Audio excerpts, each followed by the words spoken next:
Ladies and gentlemen, welcome to a special edition of the Strenuous Life Radio. And now, here is your host, Brent Clark, presenting the Bulletproof George Washington.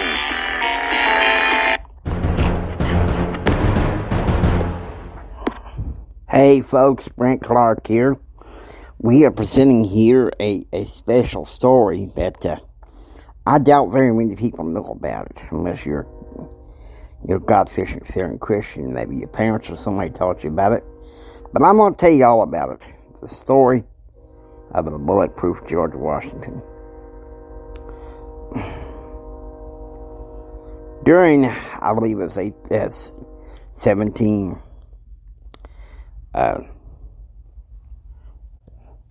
it was from 1754 to 1763. And in 1757, George Washington and his line of troops, assisted by, I think it was a colonel at the time, they're going to a place called, controlled by the French, I think, called Fort Duquesne, which is now Pittsburgh, Pennsylvania, if you can believe that. Now, here's the beauty of it. Well, the tragedy of it first. The Americans were taught how to fight European wars.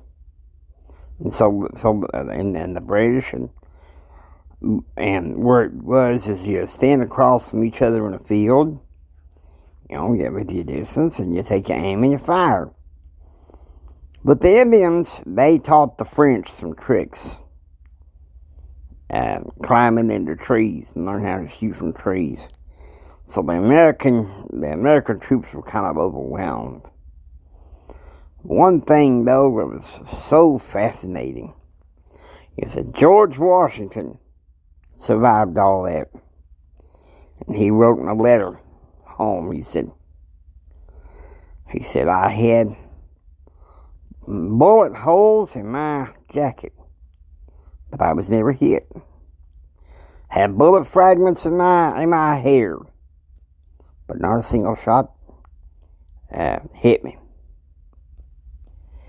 Now, in 1770, just before the Revolutionary War, an Indian chief summoned to talk to George Washington.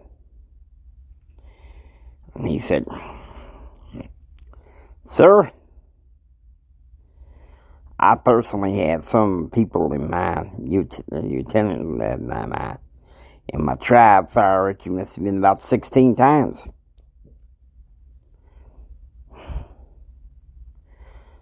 He said, normally I wouldn't believe this way, but there is a God that protected you in battle. And I wanted to meet that man that worshiped that God." And you think about that. Stories like that are not being told in schools today.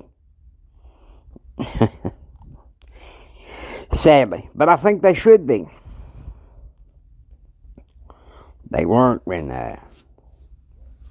J.R. and I were going to school as kids. Well,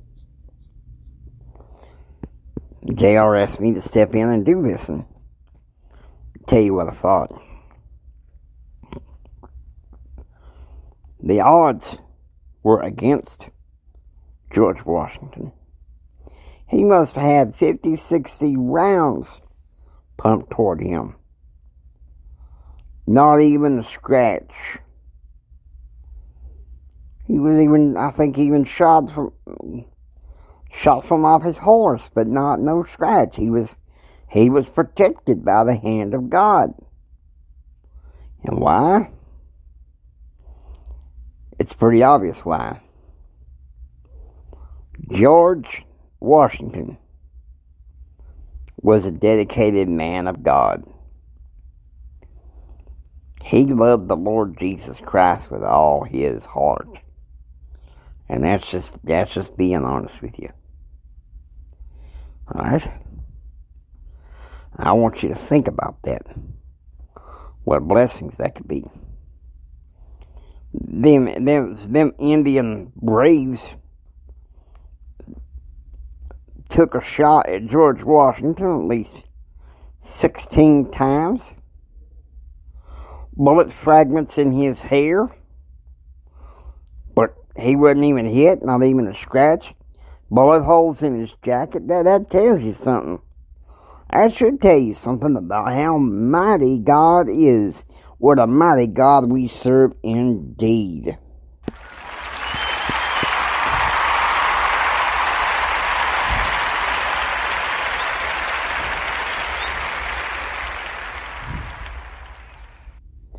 Because you see, George Washington was a God-fearing man. So many people, thanks to atheism and psychology together, were trying to say that most of the founding fathers were atheists, agnostics, and deists. But I want to bet that those that didn't belong necessarily in church, though, they believed in biblical principles, not this reckless abandon. George Washington, he was no exception to the rule. He was a good man. Some people wanted to make him a monarch in America, and he said, you guys are getting a constitution. You're getting a republic. And it's funny, after the Constitutional Convention, Franklin emerges from Constitution Hall, and people asked him, so what do we have here?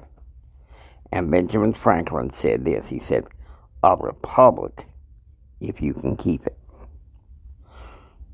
And see, that's the thing people are ignoring.